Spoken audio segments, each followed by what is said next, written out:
अस्सलाम वालेकुम एवरीवन, कैसे हैं आप सब? आई होप आप ठीक होंगे इंशाल्लाह। चाय एक ऐसी खुशबू, एक ऐसा जायका जो हर सुबह को खूबसूरत बना देता है और हर लम्हे को ख़ास। आज मैं आपके लिए लाई हूँ बहुत ही मज़ेदार कड़क सी चाय की रेसिपी। और कुछ लोगों का गिला होता है कि चाय मज़ेदार नहीं बनती। क्यों नहीं मज़ेदार बनती? आइए मैं आपको इस रेसिपी में बताती हूँ कुछ टिप्स, जिससे चाहे आपकी भी बहुत मज़े की बनेगी आज के बाद। तो आइए बनाते हैं ज़बरदस्त सी चाय। अगर आप चाय को खुशबूदार और मज़ेदार बनाना चाहते हैं तो सबसे पहले यहाँ पे लेते हैं, इसके लिए दो से मैंने यहाँ ली है 3 इलायची और 1 अदरक का टुकड़ा। सबसे पहले जी इलायची को थोड़ा सा दरदरा सा पीस लेते हैं और अब इसमें अदरक का 1 टुकड़ा डाल के इसे भी थोड़ा सा मोटा मोटा पीस लेते हैं। सबसे पहले जी चूल्हे की फ्लेम का ऑन करते हैं, उसके ऊपर एक सॉस पैन रख देते हैं और हाफ कप पानी का इसमें शामिल कर देते हैं। जैसे ही पानी नीम सा गर्म हो तो इसमें अदरक और पीसी हुई इलायची, जिसको हमने दरदरा सा पीसा था, उसको शामिल कर देते हैं।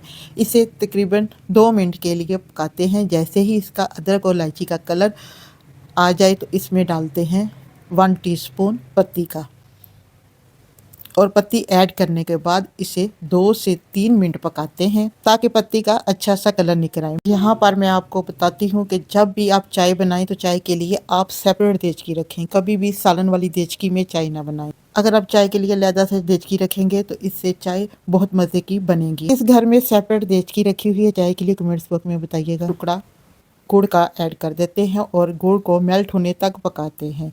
गुड़ से चाय बहुत ही मज़े की और गाढ़ी वाली चाय बनती है। अब इसमें शामिल करते हैं, जैसे ही गुड़ मेल्ट हो जाता है इसमें दूध शामिल करते हैं। और याद रखें, दूध कभी भी फ्रिज में से निकाल कर फ़ौरन चाय में नहीं डालना चाहिए। कुछ देर के लिए उसे बाहर निकाल के रख दें रूम टेम्परेचर पर।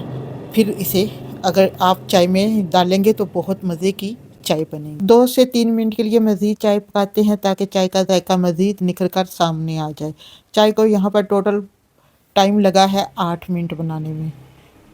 इससे ज़्यादा चाय को नहीं पकाना चाहिए, क्योंकि चाय जितने कम वक्त में पकाई जाएगी उतनी ही ज़्यादा मज़ेदार होगी। इसे मीडियम टू लो फ्लेम कर देते हैं 2 मिनट के लिए। जी एवरीवन, आप कौन सी कंट्री और कौन से सिटी से मेरी वीडियो को वॉच कर रहे हैं? और चाय को साथ साथ 2 से 3 मिनट के लिए इसको इस तरीके से कप के साथ फेंटे ताकि चाय का असल जायका और रंग निखर कर सामने आए। माशाल्लाह से माशाल्लाह जी, यहाँ पर चाय खुशबूदार और कड़क बनकर होगी है रेडी। यहाँ पर जी हम चूल्हे की फ्लेम को कर देते हैं ऑफ और अब लेते हैं खूबसूरत सा कप और उसमें चाय को छान लेते हैं। तो जी फ्रेंड्स, आज की रेसिपी आपको मेरी कैसी लगी कड़क चाय की? अगर अच्छी लगे तो लाइक कमेंट्स करना मत भूलिएगा और अपनी फैमिली फ्रेंड के साथ भी इस वीडियो को ज़्यादा से ज़्यादा शेयर करें। जी यहाँ पर मैं चेक करती हूँ चाय कैसी बनी है। माशाल्लाह माशाल्लाह बहुत ही मज़ेदार बन के रेडी हुई है। जो मेरे चैनल पर नए हैं काइंडली मेरे चैनल को कर ले सब्सक्राइब। नेक्स्ट वीडियो में, तब तक के लिए इजाज़त दें। अल्लाह हाफिज़। खुश रहें, खुशियाँ बांटें।